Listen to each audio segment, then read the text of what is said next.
이 외부 지원을 거부하겠다던 북한이 인도의 민간 단체에 식량 지원을 요청한 사실이 알려지면서 심각한 식량 사정이 반영된 움직임이라는 분석이 나옵니다. 이 한국 정부는 정치적 상황과 무관하게 인도적 차원에서 북한에 대한 식량 지원 의사를 거듭 밝혔습니다. 박동정 기자가 보도합니다. 북한이 인도의 민간 경제단체인 국제사업회의소 ICIB에 식량 지원을 요청한 사실이 VUE의 보도로 공개된 가운데 한국 내 북한 전문가들은 북한 내 식량 사정이 심각한 수준임을 보여주는 현상이라고 분석했습니다. 특히 북한 대사관이 홍수 피해를 이유로 쌀 기부 가능성을 타진한 것으로 미뤄 최근 집중호우로 인한 피해가 생각보다 큰 것으로 보인다며 북한이 대사관 차원에서 주재국 민간단체의 식량 지원을 요청한 것은 매우 이례적이라고 지적했습니다. 당국 대 당국도 아니고 그것도 맹방이라고 할 수 있는 중국과 러시아도 아니고 인도에게 북한의 외교관이 당국자가 민간단체에게 직접 지원을 타진했다는 얘기는 그만큼 북한의 식량난이 긴급하다는 걸 의미하고요.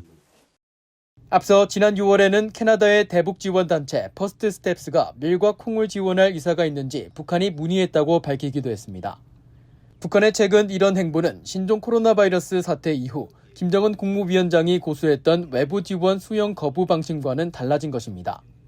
이런 태도 변화는 코로나로 인한 국경 봉쇄와 잇단 자연재해 등으로 식량난이 버티기 어려울 만큼 심각한 수준에 이른 것이라는 관측이 나옵니다.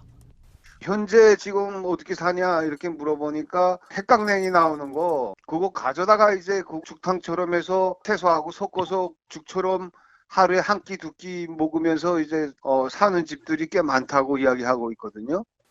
중국이 올해 극심한 가뭄과 농작물 피해 상황 때문에 지원이 위축될 것을 감안한 북한이 관계가 나쁘지 않은 다른 나라 민간단체를 상대로 지원 요청에 나선 것이 아니냐는 관측도 나옵니다.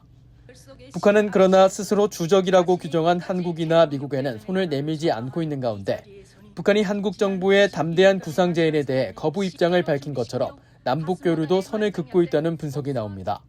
한국에 손을 벌리거나 미국과 협력하는 것보다는 다른 루트나 다른 방법을 통해서 풍족한 상태는 아니더라도 최소한의 이제 식량 부족을 어느 정도 해소할 수 있는 일정한 어떤 루트를 다른 쪽으로 활용하는 것을 북한이 주로 선호하고 있는 것으로 보여지고요. 이 같은 상황에서 한국 정부는 북한이 인도적 식량 지원 입장을 재확인했습니다. 한국 정부 당국자는 VUE와의 전화 통화에서 북한으로부터 당국 대 당국 차원의 지원 요청은 물론 민간단체 차원의 대북 지원 승인 요청을 받은 것도 없다고 밝혔습니다. 그러면서 북한은 매년 80만 톤 정도 식량이 모자라는 만성적인 식량 부족 상태라며 한국 정부는 인도적 차원에서 정치 군사적 상황과는 무관하게 윤석열 대통령이 제안한 담대한 구상과도 관계없이 북한의 식량을 지원하겠다는 입장이라고 밝혔습니다. VUE 뉴스 박동정입니다.